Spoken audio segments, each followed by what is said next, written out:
우리가 읽은 창세기 50장 지금 19절에서 21절 본문의 말씀은 요셉이 그 아버지와 형들 앞에서 얘기하고 있는 말입니다. 저는 이 본문을 대할 때마다 참으로 부럽기도 하고 참으로 놀랍기도 합니다. 다시 말하면 내가 어찌 하나님을 대신하리이까? 요셉의 고백이에요. 참 기가 막힌 고백입니다. 어찌 내가 하나님을 대신하리이까? 여러분, 우리가 지금 기독교의 본질에서 복음으로 살아가라 라는 주제의 본문의 말씀으로 지금 네 번째 이야기를 하고 있습니다. 첫 번째는 뭐였었냐면 할례 중심의 육체의 모양을 내려하는 신앙으로부터 돌이키는 게 복음으로 살아가는 거라 그랬어요. 모양만 그럴듯하게 행위 중심적인 육체의 모양을 내려하는 것으로부터 벗어나는 것. 그게 첫 번째 복음으로 살아가는 방법이었습니다. 두 번째 살펴봤던 복음으로 살아가는 방법은 십자가였어요. 내게 십자가 외에는 아무것도 자랑할 것이 없도다. 십자가가 나를 설명하는 전부 다예요. 그리고 세 번째 우리가 나눴던 이야기는 지난주에 나눴던 이야기입니다. 복음으로 살아간다는 것은 세 번째 뭐였죠? 기억하시나요? 오직 새로움으로 지음을 받는 것. 날마다. 내가 날마다 새로운 사람으로 새 창조된다라는 생각이 이씨 사는 것이 복음으로 살아가는 거예요. 그렇지 않다 그러면 우리는 복음으로 살아간다고 이야기할 수가 없습니다. 오늘 네 번째입니다. 복음으로 살아가는 건 뭘까요? 오늘 제가 드리고자 하는 이 본문에 있는 말씀에 유추하여, 근거하여 드리는 네 번째 말씀은 평강과 긍휼로 살아가는 겁니다. 평강입니다. 복음으로 산다는 것은 흔들리지 않는 거예요. 여기서 흔들리지 않는다는 것은 어떤 의미가 있냐면 어떠한 상황에 있더라도. 예를 들면 좋을 때는 안 흔들리고 어려울 때 흔들린다 그런다면 그거는 평강이 아니에요. 성경에서 얘기하는 평강은 절대적인 평강입니다. 절대적인 평강이라는 말은 어떠한 상황과 논리와 경험과 지식과 환경에도 관계없이 그게 평강과 긍휼입니다. 오늘 드리고자 하는 말씀은 바로 복음으로 살아가라는 것은 주의 은혜로 하나님의 평강과 긍휼로 사는 것, 이게 오늘 드리고자 하는 본문의 말씀입니다. 오늘 개역개정 성경 우리가 보고 있습니다. 우리 갈라디아서 16절 한번 보십시오. 갈라디아서 6장 16절, 우리가 오늘 나누고자 하는 주된 성구의 말씀인데요. 거기 보면 하나님의 이스라엘에게 평강과 긍휼이 있을지어다, 이렇게 성경 본문에 기록이 되어 있습니다.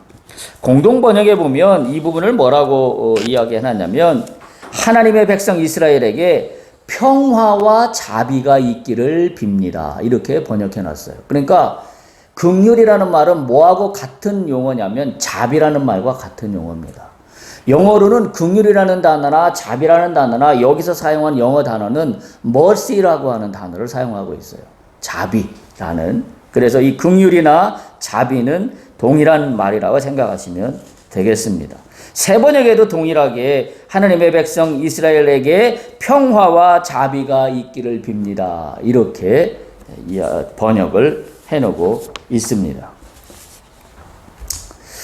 평강과 자비. 자, 그런데 우리가 평생을 살아가면서 우리가 이 평강을 잃어버리는 경우가 제가 볼 때는 두 가지가 있더라고요. 두 가지 때문에 평강을 잃어버리더라고요. 우리 속에 흔들림이 생겨요. 평화가 깨져요.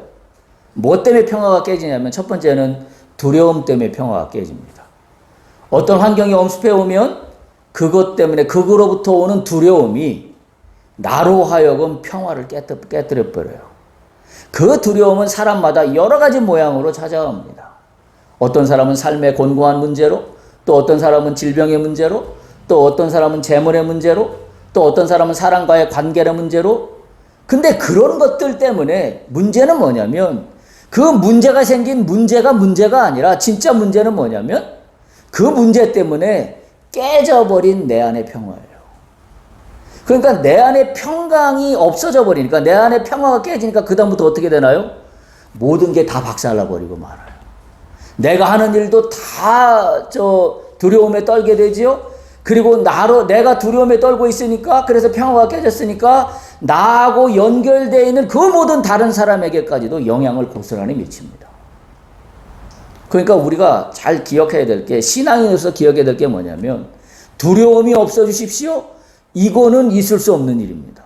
어떻게 인생을 살아가면서 저 어려운 문제가 없을 수 있겠어요? 어려움을 내가 평생 사는 동안에 어려운 문제는 하나도 없게 하시고, 우리 많은 교회에서 대표기도 할 때 보면 그런 기도하는 기도를 많이 듣습니다. 나에게 어려움이 하나도 없게 하시고, 참 좋은 파라다이스 같은 이야기지만 현실은 그렇지 않습니다. 오히려 성경적인 기도는 뭐냐면, 나에게 어려움이 하나도 없게 해주십시오 라고 하는 게 성경적인 기도가 아니라, 나에게 어려움이 닥쳐온다 할지라도 그것 때문에 내 안에 평화가 깨지지 않도록 하시옵소서. 왜냐하면 우리가 아까 찬양한 것처럼 주님의 능력에 손이 나를 붙잡고 있다고 여긴다고 한다면 내가 흔들릴 이유가 없습니다. 그러니까 신앙이 뭐냐면, 내가 주님의 손에 붙잡혀 있는 게 더 중요한 거지, 어려운 문제가 나한테 온 것이 중요한 게 아니란 사실이에요. 근데 많은 사람들이 그거를 반대로 여기고 있어요. 그래서 뭘 꿈꾸며 사냐면, 어려움이 내게 없게 하십시오 라고 꿈꾸며 삽니다. 그러니까 아무것도 줄 게 없어요. 왜냐하면 성경에 보면, 그러면 하나님 믿는 백성들에게 구원을 받고 나서 예수를 믿었으면 어려움이 없어야 될 거 아닙니까? 성경이 그렇게 기록되어 있어야 할 거 아니에요. 근데 성경을 보면 예수를 믿었어요. 구원을 받았어요. 하나님을 영접했어요. 그러나 그럼에도 불구하고 어려움은 또 찾아옵니다. 대표적인 얘가 엘리야 선지자 아닙니까? 여러분, 엘리야 선지자가 그 방백들하고 불싸움 얘기해서 이겼잖아요. 어려움을 당당하게 떨쳤어요. 근데 어떤 일이 벌어졌나요? 그러면 그 다음에는 엘리야에게 평탄대로의 승리의 삶만 쫙 열거해야 되는데 성경은 그거로 기록하고 있지 않아요. 그 다음에 어떤 이야기가 나옵니까? 두려움에 떠는 이야기가 나와요. 그래서 로뎀나무 아래 가서 피신하고 있는, 쪼그라뜨려져 있는 아주 초라한 모습을 성경은 그리고 있습니다. 우리가 분명히 깨달아야 되는 것은, 성경에서 얘기하는 하나님이 우리에게 원하시는 것은 어려운 문제를 안 주는 것이 아니라, 어려운 문제가 너희에게 없는 것이 아니라, 어려운 문제 때문에 너희 안에 깨지지 않는 평화를 소유하고 있느냐라는 것입니다. 우리가 그 부분에 눈을 떠야 돼요. 두려움으로부터 오늘 해방될 수 있기를 축복합니다. 할렐루야. 그 두려움은 하나님이 주시는 게 아니에요. 사탄이 속삭이는 두려움이에요. 왜 거기에 넘어가서 내 속에 성령으로, 하나님의 능력으로 꽉 차 있는 나를 왜 내 스스로 해체시키고 깨뜨려 버립니까? 두려움으로부터 해방될 수 있기를 축복합니다. 두 번째, 우리가 평강을 잃어버리는 원인은, 두 번째 우리가 원인이 있어요. 그건 뭐냐면 분노하고 화내는 겁니다.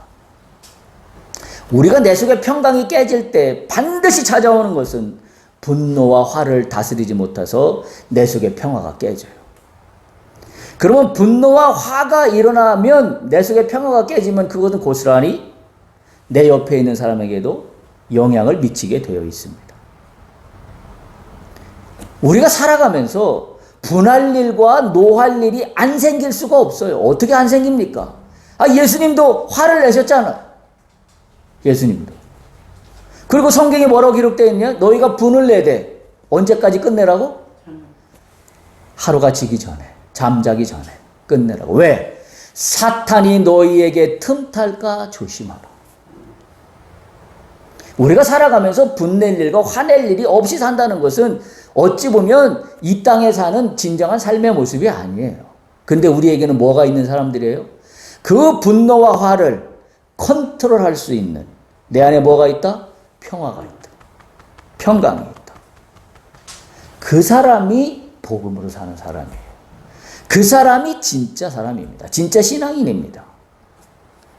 다시 한번 축복합니다. 우리 안에 있는 분노와 화가 나를 집어삼키지 않기를 축복합니다. 할렐루야.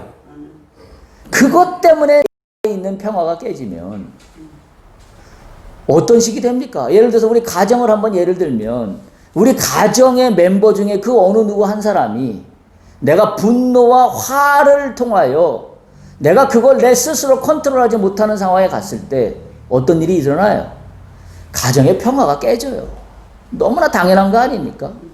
자기 자신의 평화는 말할 것도 없고 가정의 평화가 깨져요. 그리고 나서 시간이 흘러가요. 뭐만 남던가요? 후회만 남아요. 그때 그렇지 않았었어야 했는데 라고 후회만 남는 게 우리 인생이에요. 그런데 결국은 뭐예요? 내 안에 깨진 평화밖에 남아있는 게 없어요. 그리고 그 내가 깨진 평화 때문에 내 옆 사람이 내 가족 중에 누군가가 상처를 받았어요. 그리고 나서 그 다음에 다시 그것을 무엇인가 주워 담으려고 노력한다고 한들 그게 얼마나 힘든 일입니까? 그래서 더 중요한 건 뭐예요? 분노할 일이 생겨요. 화날 일이 생길 수 있어요. 그러나 그걸 주님 내가 통제하게 하시옵소서. 통제하게 하시옵소서. 내가 이 분노와 화로 인해서 내가 넘어져서 이 분과 화에 지지 않게 하시옵소서. 이게 복음으로 살아가는 겁니다. 할렐루야.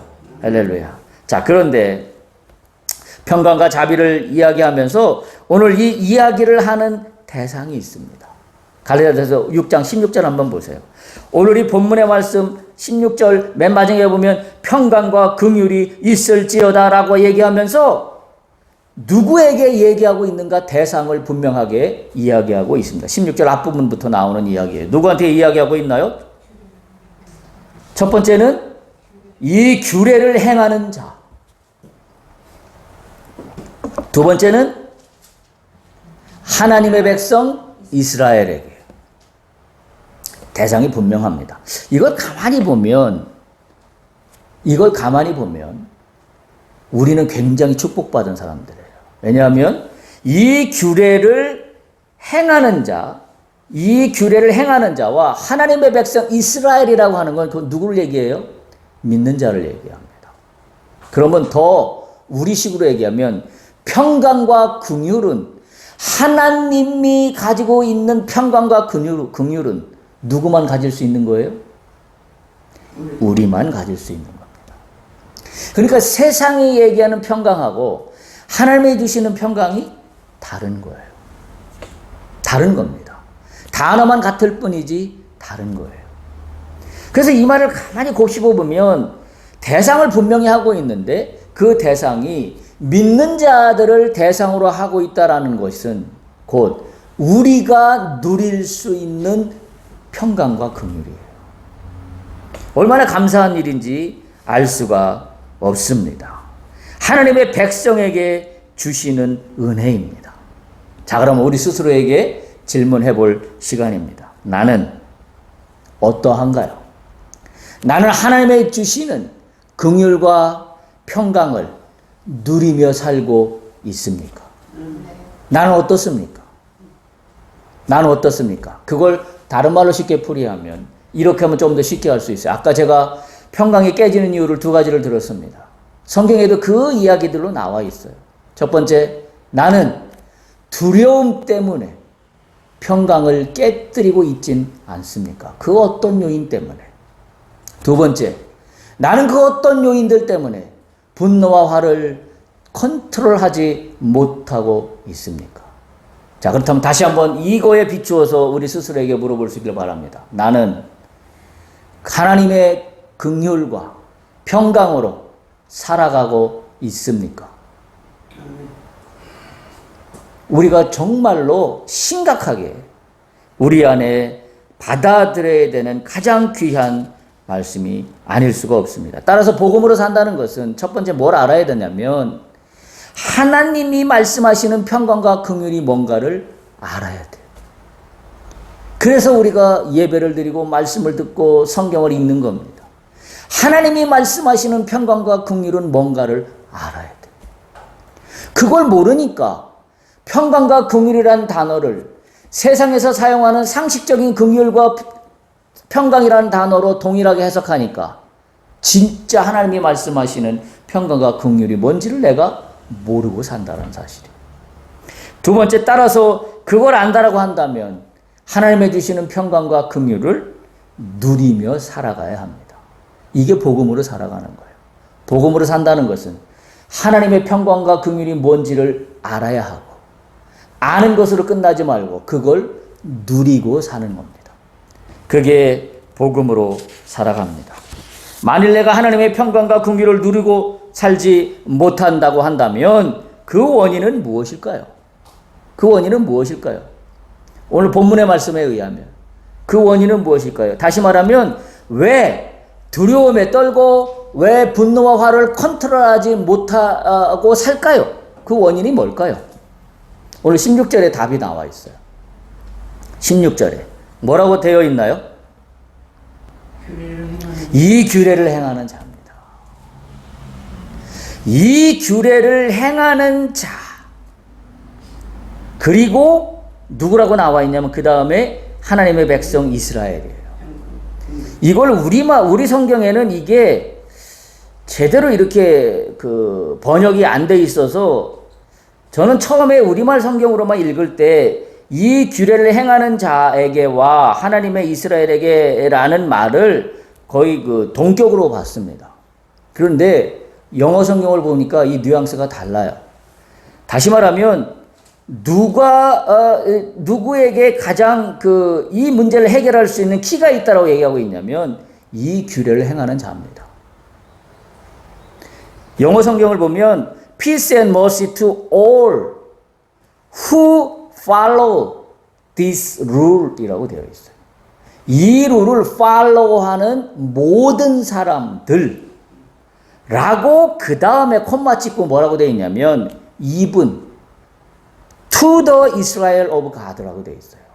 그러니까 제일 먼저는 이 룰을 따르는 사람들에게가 첫 번이고, 그리고 심지어 이스라엘 백성에게까지도가 그 다음에 나오고 있는 이야기입니다. 이 규례를 행하는 자, 이 규례를 행하는 것, 이게 있어야 뭐예요? 내가 날마다 두려움과 분노와 화로부터 내가 자유할 수 있는 거예요. 우리가 왜 두려움과 분노와 화로부터 내가 늘 지며 살까? 왜 두려움에 내가 맨날 떨고, 왜 분노와 화 때문에 내가 넘어질까? 그 원인이 뭘까? 원인이 이거예요. 내가 규례를 행하지 않기 때문이에요. 그럼 규례를 행한다는 게 뭘까요? 규례를 행하다는 게 주일날 교회에 빠지지 않고 나오는 거, 성경 말씀 잘 읽는 거, 맨날 이 똑같은 얘기해서 죄송합니다만은, 여기서 성경의 본문의 흐름을 보면 규례를 행한다는 것은 어떤 의미를 담고 있나요? 그 바로 앞절에 나와요. 14절에 보면 뭘 얘기하고 있죠? 십자가를 쳐다보지 않는 게 규례를 행하지 않는 거예요. 예수 그리스도의 십자가 외에는 자랑할 것이 없다라고 여기는 것이 뭐예요? 그게 이 규례예요. 이 규례를 룰이라고 해가지고 율법 조문으로 해석하면 이건 전혀 엉뚱한 해석이 돼버립니다. 문맥으로 따라오면 이 규례를 지키는 자의 첫 번째는 누구냐면, 맨 첫 번째는 그 앞으로 올라가요. 어떤 사람이에요? 육체의 모양을 내는 것 같은 할례 중심의 율법적인 신앙을 갖고 있지 않은 것, 그게 규례를 행하는 거예요.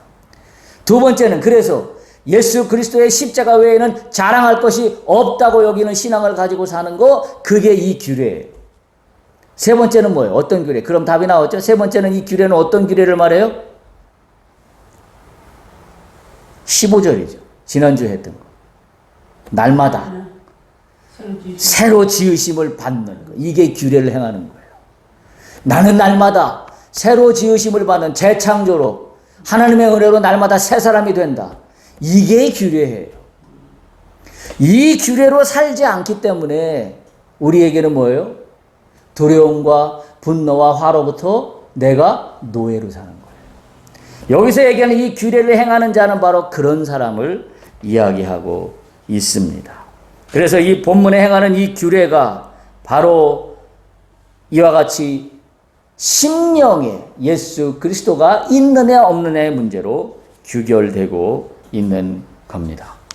자, 그러면 제가 아까 평강과 긍휼을 알아야 된다 그러는데 하나님이 주시는 평강과 긍휼과 세상이 주는 평강과 긍휼의 차이점이 뭘까요? 하나님이 주시는 평강과 긍휼과 세상이 얘기하는 평강과 긍휼 차이점이 뭘까요? 하나님께 주시면 영원하고 영원한 거. 영원하다는 얘기는 한마디로 다른 말로 표현하면 변치 않는 거. 괜찮은 사람. 변치 않는다는 말을 다른 말로 뒤집어서 얘기하면 절대적인 겁니다. 세상에서 얘기하는 평강과 긍휼은 어떤 거예요? 상대적이에요. 상대적이에요. 이럴 때는 이렇고 저럴 때는 저렇고. 하나님의 백성으로서 평강과 긍휼은 뭘 이야기하고 있는 거냐면 절대적인 평강과 긍휼입니다. 할렐루야. 절대적인 평강과 긍휼이 여러분 안에 있기를 소망합니다. 어떻게 해야 있을 수 있어요? 어떻게 해야 있을 수 있어요? 첫 번째, 어떻게 해야 있을 수 있어요? 이 절대적인 평강을 육체의 모양의 흉내만 내는 신앙으로부터 벗어나는 거예요. 할례를 받아서 내가 신앙의 길을 가고 있다라고 착각하고 있는 것에서 벗어나는 거예요. 두 번째, 어떻게 하는 거예요? 십자가 외에는 내 인생에 자랑할 것이 없도다. 세 번째, 어떻게 가는 거예요? 나는 날마다 새롭게 재창조된다. 나는 날마다 새롭게 재창조된다. 할렐루야. 이게 있을 때 절대적인 평강과 긍휼을 누리게 돼요. 그러면 어떤 상황과 어떤 환경? 오케이. 그럴 수 있어. 오케이. 뭐가 문제인데? 근데 세상 사람들은 어때요? 어떤 문제가 환경과 어려움이 생겨요. 그럼 어떻게 되나요? 그것 때문에 난리가 납니다. 그것 때문에 난리가 나요. 제 얘기를 자꾸 해서 미안합니다만 정말 저는 너무나 감사한 게 제가 암 진단을 받았을 때 정말로 제 속에 한 티끌만큼도 요동함이 없었어요. 그래서 제가 그때 깨달았어요. 그때 제가 그런 주님의 붙잡아 주심을 느끼면서 제가 은혜를 받았어요. 아, 이게 평강이라는 말이구나. 그때 처음 느꼈습니다. 아, 이걸 평강이라고 그러는 거구나. 저는 그때까지 평강이라는 의미를 지식적으로만 이해했지 몸으로 제가 이해하지를 못했어요. 절대적인 평강? 그냥 제가 말로는 할 수 있지만 그걸 제가 몸으로는 이해하지 못했어요. 가슴으로는 이해하지 못했어요. 근데 제가 그 선고를 받고 저한테 주께서 행하신 일을 보면서 아, 이게 평강이구나. 제가 처음 깨달았습니다. 느꼈습니다. 그래서 얼마나 감사했는지 몰라요. 이게 절대적인 평강이에요. 절대적인 평강이에요. 여러분에게 오늘 무엇이 두렵습니까? 어떤 환경이 여러분을 옥죄어 옵니까? 어떤 상황이 여러분을 하여금 분하게 만듭니까? 어떤 상황이 여러분을 하여금 화를 낼 수밖에 없는 타당성을 부여하고 있다고 이야기하겠습니까? 그럼에도 불구하고 이 모든 걸 통치하는 건 하나님이시다. 할렐루야. 그래서 나는 내 속에 있는 평화를 깨뜨려뜨릴 수 없노라. 이게 신앙이에요. 이게 믿음입니다. 여러분 몇 사람만 예를 들어 볼까요? 창세기에 나오는 요셉이에요. 오늘 우리가 읽었던 본문의 말씀이에요. 50장 19절에서 21절입니다. 거기 뭐라고 하냐면 요셉이 그들에게 이르되 두려워하지 마소서 내가 하나님을 대신하리이까. 무슨 이야기예요? 요셉으로 얘기하면 어땠어요? 어렸을 때 형들에 의해서 죽임을 당할 뻔했어요. 죽이려고 그랬죠. 근데 살았죠 사실은. 그리고 팔려졌어요. 요셉의 입장에서 한번 생각해 보십시오. 얼마나 화가 치밀까요? 저게 내 형제 맞아? 저게 나하고 피를 나눈 한 아버지 밑에서 나온 내 형제들 맞아? 저것들을 죽여 살려. 이게 상식이에요. 그리고 거기에 따라서 보복한들 어느 누가 네가 못할 짓 했다고 욕할 사람이 어디 있습니까? 그래서 우리 사회에서는 뭐라고 이야기하나요? 그거를 정당방위라고 이야기합니다. 성경에서는 잘 들으세요. 성경에서는 정당방위 없습니다. 정당방위는 내가 하는 게 아니에요. 누가 하시는 거예요? 하나님이 하시는 겁니다. 결국 내가 정당방위를 하는 순간 나는 뭘 하고 있는 거예요? 뒤집으면 나는 똑같이 대갚해주고 있는 거예요. 똑같이 복수하고 있는 겁니다. 그래서 예수님 뭐라고 그랬어요? 누군가 왼뺨을 때리고 오른뺨까지 내줘라. 네. 그러면서 원수를 사랑하라고까지 말씀하셨어요. 그 이야기는 뭐예요? 정당방위는 성경에 있는 이야기가 아니에요. 많은 그리스도인들이 인문학적인 세상의 가치관과 성경의 가치관이 혼합되어 가지고 자기 멋대로 해석해 놓은 게 정당방위예요. 성경은 그렇게 이야기하지 않아요. 정당방위를 하는 그때까지 나는 뭐가 이루어져요? 내 안에 뭐가 깨졌을까요? 평화가 깨졌어요. 요셉 입장을 한번 생각해 보세요. 얼마나 원통하고 화가 나겠습니까? 그런데 오늘 50장 19절에 요셉이 뭐라고 그래요? 형들에게 두려워하지 마세요. 내가 하나님을 대신하겠습니까? 이야, 정말 멋있어요. 이 요셉은 뭐가 깨지지 않은 거예요? 복수심에 있는 게 아니라 평화가 깨지지 않은 거예요. 이 평화는 뭐 때문에 누가 주신 평화예요? 하나님이 주신 평화예요. 내가 어찌 하나님을 대신하리까? 이게 절대적인 평화예요. 이게 절대적인 평강입니다. 20절 보세요. 더 기가 막힙니다. 뭐라고 얘기해요? 당신들은 나를 헤아려 하였으나. 요셉이 이렇게 얘기해요. 당신들이 나를 헤아려 하였으나. 그 다음 뭐라고 해요? 하나님은 그것을 선으로 바꾸셨다. 할렐루야. 하나님이 멋지게 갚으시는 거예요. 하나님이 멋지게. 그래서 내가 애굽에 팔려온 것이 그거 자체로만 그때 당시로만 보면 나는 정말로 원통하고 분해서 어찌할 바 모르는 상황이지만 하나님은 그것을 선으로 바꾸사 어떤 일이 일어났어요? 유대 백성들을 구원하는 일이 됐어요. 가뭄이 들어서 식량이 없는데 식량을 주는 일에 공급원이 될 수 있는 수장 총리가 되었다고요. 이걸 누가 알았겠습니까? 하나님이나 알지 우리가 어떻게 이 모든 걸 측량이나 할 수 있겠습니까? 그러니까 우리가 기억해야 돼요. 정당방위로 측량하려고 하지 마십시오. 정당방위는 내가 할 일이 아닙니다. 하나님이 하십니다. 다시 내가 할 일은 하나님만에서 나에게 닥친 환경 때문에 깨지지 않아야 될 평강을 붙잡는 거예요. 그러면 됐지 올이에요. 다 됐습니다. 그러면 내가 원통하다고요? 내가 뭔가를 되갚아주지 않아서 안타깝다고요? 걱정하지 마세요. 하나님이 알아서 하십니다. 그건 내 영역이 아니라 하나님 영역이에요. 할렐루야. 우리가 이 고백이 우리 안에 있어야 합니다. 사무엘서에 나오는 다윗입니다. 다윗의 인생을 한번 생각해 보세요. 어떤 인생이에요? 지긋지긋한 인생입니다. 누구 때문에? 사울 때문에. 그렇게 죽이려고 쫓아다닐 수 있습니까? 평가가 얼마나 깨지겠습니까? 다윗 입장에서. 그 다음에 얼마나 사울이 죽이도록 미울까요? 한두 번입니까? 수차례에 걸쳐서 자신을 죽이려고 쫓아옵니다. 부하들을 풀어놓고요. 다 이야기할 수도 없어요. 첫 번째는 사위를 삼는다고 하는 조건으로 블레셋 사람들에게 포피 100개를 배우라고 다윗에게 시킵니다. 사울이. 자기 딸 주겠다고 하면서.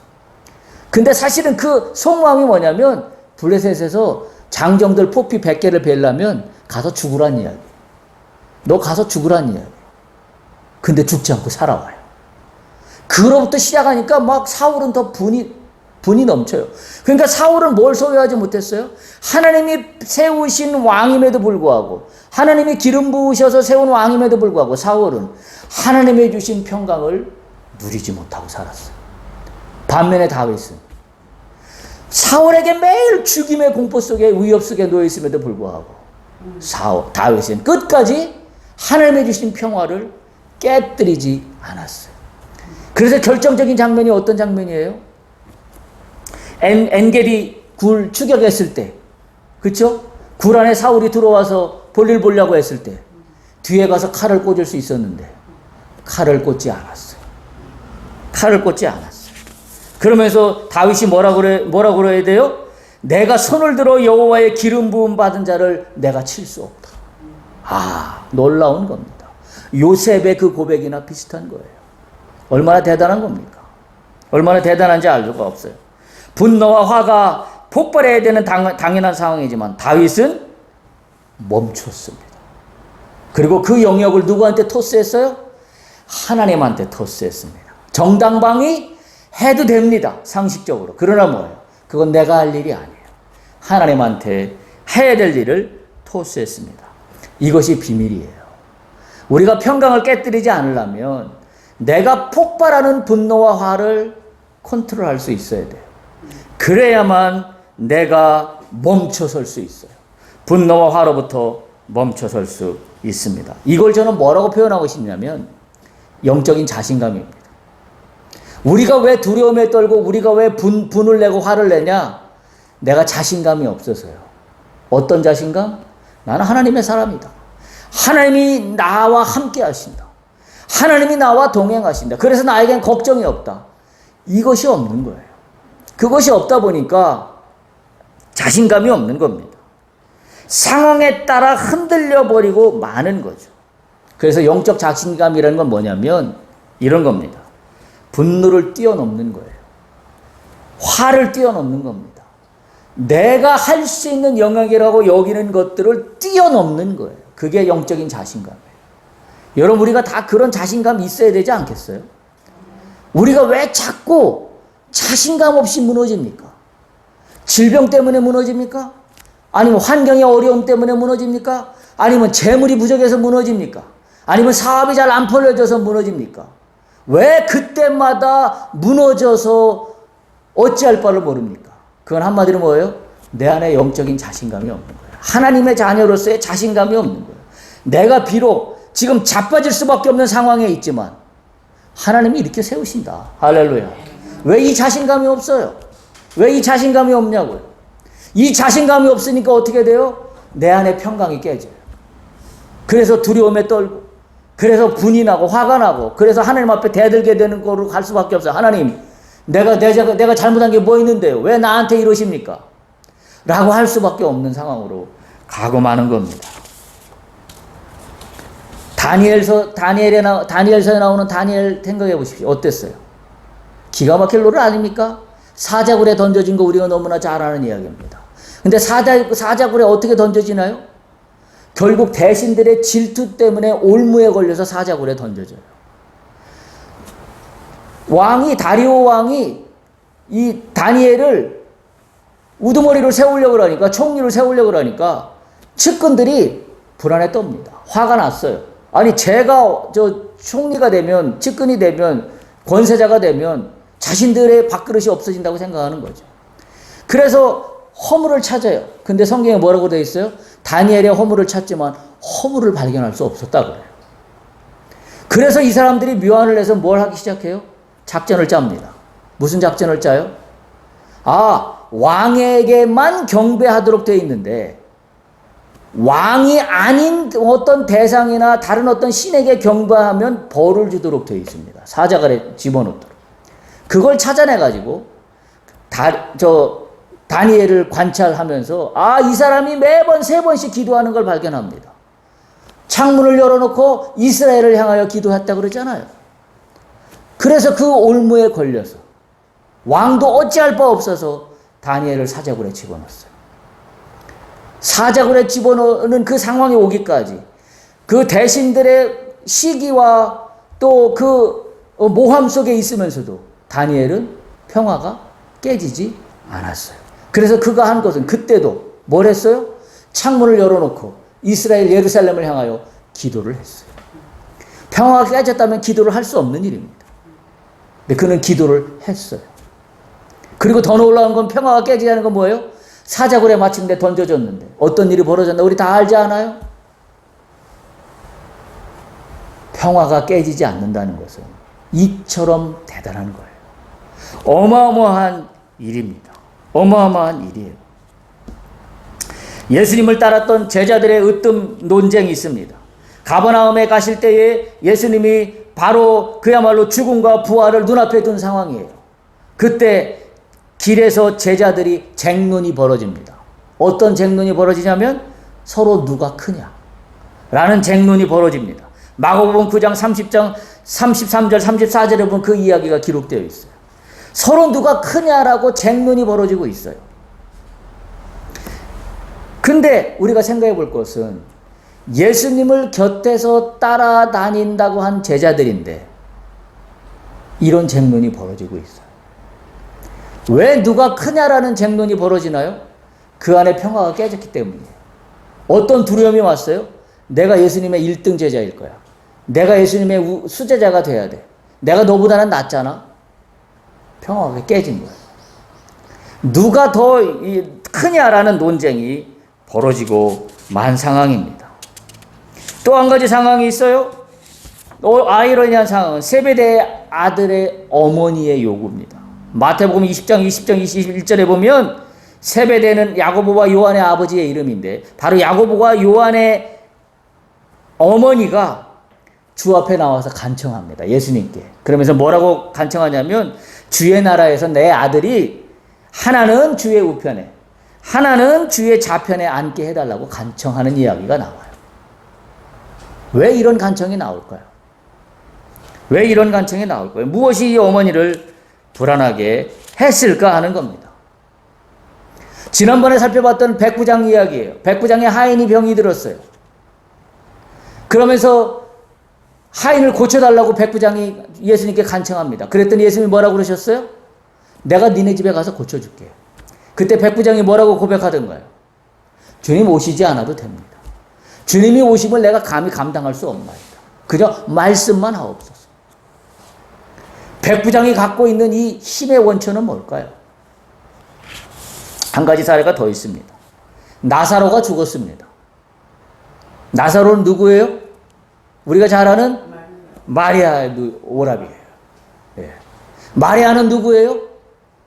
주님 앞에, 주님 발 아래 향유를 비우면서 주님 앞에 자신의 모든 걸 드리면서 고백했던 위대한 신앙 고백의 여인이에요. 근데 이 죽음 앞에, 오라비 나사로의 죽음 앞에 마리아가 요한복음 11장 32절에 보면 이렇게 이야기합니다.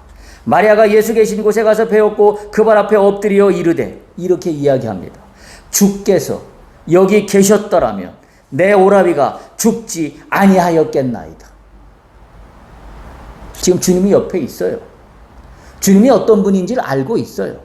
그런데 마리아는 뭐라고 얘기해요? 주님이 내 오라비 옆에 지금 이 순간에 계셨더라면 내 오라비가 죽지 않았을 텐데요. 아까 백부장하고 비교해 보세요. 백부장은 마리아보다도 더 무엇인가 신앙적으로 보여준 게 아무것도 기록이 없는 사람이에요. 근데 이 사람은 뭐예요?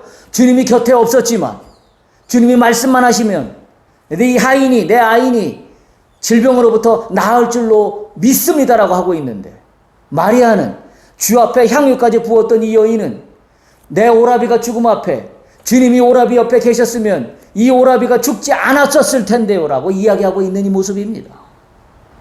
누가 평강을 소유하고 있는 사람입니까? 백부장이에요.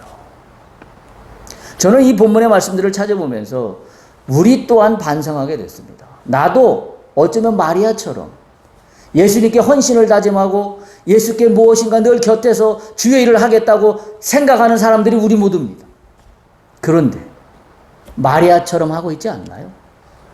백부장처럼 하고 있지 못하고 있는 거 아닌가요? 내 안에 평강이 깨뜨려지고 있는 거 아닌가라는 그런 말입니다. 성경에는 기록하고 있지 않지만 여기 주께서 여기 계셨더라면 내 오라비가 죽지 아니하였겠나이다라는 이 말이 그저 점잖하게 주께서 여기 계셨으면 이런 일이 안 일어났을 텐데 했을까요? 그냥 아마 울분을 토하지 않았을까요? 주여! 여기 계셔야 되는 거 아닙니까? 너무하지 않으셨어요? 이러지 않았을까요? 평강이 깨졌을 겁니다. 마리아가 평강을 유지하지 못한 거 우리가 생각해 봐야 됩니다. 오늘 말씀을 정리합니다. 평강은 다른 말로 얘기하면 자신감입니다. 영적인 자신감이에요. 주께서 나와 함께 하신다는 영적인 자신감이에요. 주께서 함께 하신다는 영적인 자신감만 있으면 내가 처한 어떤 상황도 문제가 되지 않아요. 오히려 문제가 되는 건 뭐냐면 그 상황 때문에 흔들리는 게 문제예요. 우리는 어떤 사람이에요? 하나님의 평강이 무엇인지를 아는 사람들입니다. 하나님의 자비하심이 무엇인지를 아는 사람들이에요. 그렇다면 나에게 어떤 상황이 있다고 해서 내가 흔들리거나 요동칠 일이 하나도 없어요. 할렐루야. 우리가 이것을 붙잡아야 됩니다. 이 영적 자신감이 없으니까 우리는 두려움에 떨고 분을 내고 화를 못 참아서 결국은 모든 걸 다 산산조각 내버리고 만다라는 사실입니다. 우리는 어떤 논리와 믿음으로 살아가겠습니까? 여러분, 제가 오늘 말씀드리는 설교의 제목인 복음으로 살아가라 라는 이야기는 영적 자신감으로 살아가는 겁니다. 영적 자신감은 어떨 때 나오냐면 평강이 깨뜨려지지 않을 때 나옵니다. 하나님의 평강, 절대적인 평강, 어떤 상황과 환경에서도 요동치지 않는 하나님이 주시는 평강. 그래서 모든 걸 다 어떻게 돼요? 오케이, 받아들일 수 있는 거예요. 받아들이고 난 다음에는 내 안에 평강을 유지하는 거예요. 그럼 그게 끝인가요? 아니에요. 내 안에 평강을 유지하면 그 다음 일은 하나님이 알아서 하십니다. 할렐루야. 이게 요동치지 않는 평강입니다. 여러분, 자신감을 회복하십시오. 믿음을 회복하십시오. 주께서 함께 하십니다. 이 시간부터 선언합니다. 내 입술에 분노와 불평과 화는 스탑하겠습니다. 선언하십시오. 스스로 선언하십시오. 내 안에 분노와 화를 표출하는 것을 스탑하겠습니다. 왜요? 평강이 깨지기 때문이에요. 그와 같은 믿음으로 나갈 수 있기를 간절히 바랍니다.